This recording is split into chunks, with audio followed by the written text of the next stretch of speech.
Insya Allah lambang salib yang ada di gereja Kerasulan Baru ini yang sudah berhasil kami beli akan kami ganti dengan tulisan Asma Allah. Kalau yang di Sukoharjo ini Pak Bro lagi rame diobrolin. Jadi berita ini juga sedang rame diobrolkan atau diobrolin di Bamaknya daerah sana ya, Klaten atau Sukoharjo gitu ya. Jadi teman saya ini langsung nyambung, oh ini ya gereja yang kamu maksud. Dan dia mengirimkan video dari salah satu pengurus gereja Kerasulan Baru. Kenapa alasan gereja ini dijual? Mari kita mendengarkan video, bukan video ya, rekaman suara berikut ini. Bapak Rian Pandu yang terkasih, selamat siang. Ini Pak Daud, Pak Rian. Mohon maaf sebelumnya, supaya tidak terjadi kesimpang siuran, saya ingin menceritakan kronologi kejadian yang menimpa gereja kami yang ada di Gentan, gereja Kerasulan Baru yang ada di Gentan.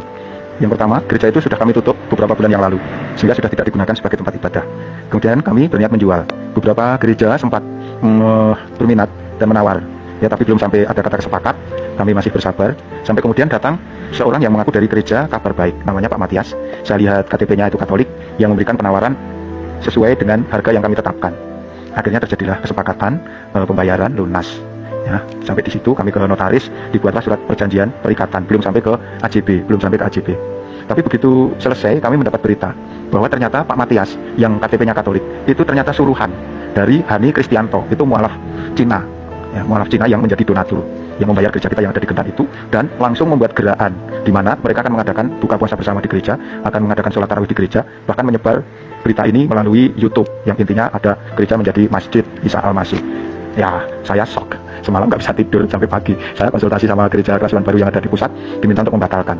Ya, Pak Matiasnya saya hubungi, tidak dibales. Saya telepon dan tidak diangkat. Saya ganti HP, saya telepon lagi, baru kemudian diangkat, tapi diberikan kepada seseorang yang mengaku bagian hukum mereka. Ya, saya katakan keinginan saya untuk membatalkan proses jual beli dengan konsekuensi memenuhi kewajiban, konsekuensi membayar, mengembalikan uang dan biaya-biaya. Wah, orangnya marah, orangnya mencaci maki saya. Udah biasa seperti itu. Ya, isinya udah kita lanjut ke jalur hukum saja, ini Bapak ada di mana dan lain sebagainya. Ya, saya tertawa saja, meskipun saya dongkol, tapi saya masih menanggapinya dengan tenang dan santai.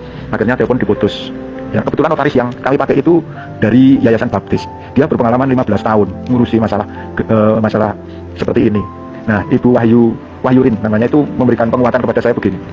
Pak Dawud, saya itu dari 15 tahun mengurusi masalah-masalah gereja seperti ini, masalah hukum. Kejadian yang seperti itu bukan hanya sekali ini, tapi sebelumnya banyak sekali. Ya, banyak sekali. Dan intinya apa? Memang lingkungan kita itu tidak semuanya baik, bahkan banyak yang kurang baik. Sehingga ya kalau menurut notarisnya itu intinya kami diminta untuk mengikhlaskan saja. Sudah diikhlaskan saja Pak. Biarkan kita diolok-olok, biarkan kita merendah saja. Nanti biar kita berserah kepada Tuhan saja. Itu mau pakai apa kan statusnya sudah bukan gereja lagi. Ya, yang menjadi masalah di YouTube itu tanda salib yang di luar itu kami belum sempat melepas. Itu jadi masih difoto, masih masuk dalam tayangan dan lain sebagainya. Nah, ini saya selaku pengurus gereja, yang pertama saya mohon maaf telah lalai, mudah percaya kepada orang, yang akhirnya saya sendiri jadi malu dan shock. Nanti Pak Rian pasti akhirnya juga akan mendapat pertanyaan-pertanyaan seperti itu, ya biar tahu saja, karena kita satu ekumene Pak Rian ya. Nanti kalau ada yang bertanya-bertanya, kronologinya seperti itu, jadi kami dijebak. Makasih Pak Rian. Sebenarnya gereja ini dijual karena gereja ini sudah lama tidak difungsikan sebagai gereja sejak pandemi corona.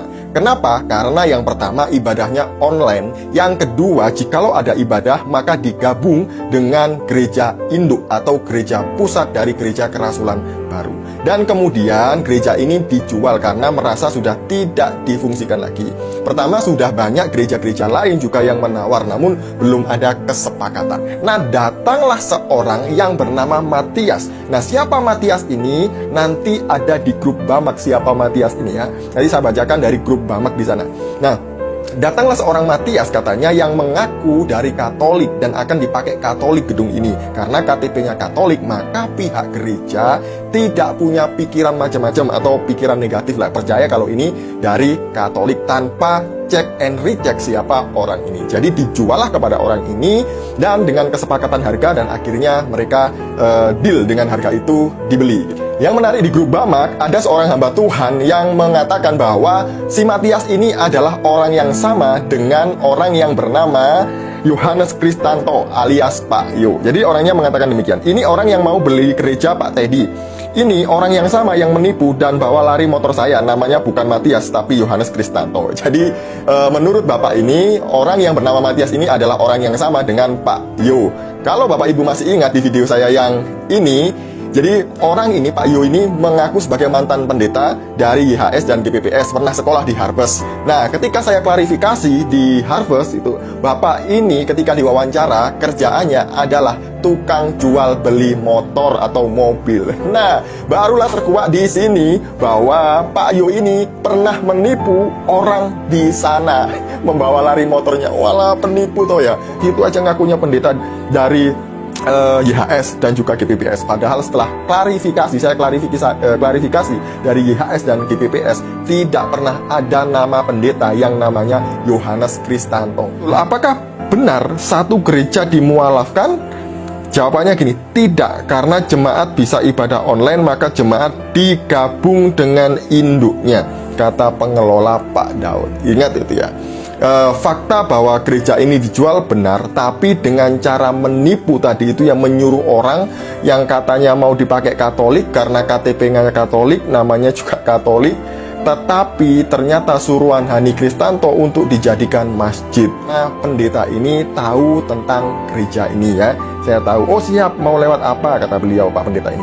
Informasi bahwa saya dapat dari salah satu teman pengurus yang terlibat langsung dalam proses jual beli tersebut. Jadi betul ya Pak, bahwa gereja itu dijual berdasarkan informasi dari pihak gereja kerasulan. Alasannya apa Pak? Channel para murtadin ini berbahaya soalnya Pak, selalu memutarbalikkan fakta sebenarnya demi dakwah Islam. Kemudian beliau menjawab, iya betul dijual, dengan alasan warga jemaat sudah tidak ada. Ingat ya, ini dengan orang yang tahu betul tempat ini dan kenal dengan orang-orang yang pengurus yang menjual gereja ini. Kalaupun ada hanya 1-2 kakak, dan akhirnya oleh pihak gereja kerasulan baru digabung ke gereja kerasulan sebelah desa di Mawen Pesu. Akhirnya sudah sejak bertahun-tahun tidak diaktifkan. Jadi memang tempat ini, gedung gereja ini memang sudah tidak aktif. Nah, apa penyebabnya? Saya bilang, apakah jemaatnya itu mualaf semua? Lalu beliau begini, tentang tidak ada jemaat saya kurang tahu pasti, tapi yang jelas bukan karena jemaatnya jadi mualaf semua. Salah besar itu, mungkin iya 1-2 jemaat jadi mualaf, tapi tidak semuanya. Mungkin 1-2 orang saja jadi mualaf, tidak semuanya. Jadi inilah fakta sebenarnya mengenai penjualan gedung gereja kerasulan baru. Hati-hati dengan memperlakukan gedung gereja dengan seenak sendiri. Dan saya juga berdoa bahwa orang-orang yang berdoa di tempat gereja yang dibeli dijadikan masjid itu, suatu saat mereka juga akan percaya Yesus. Amin.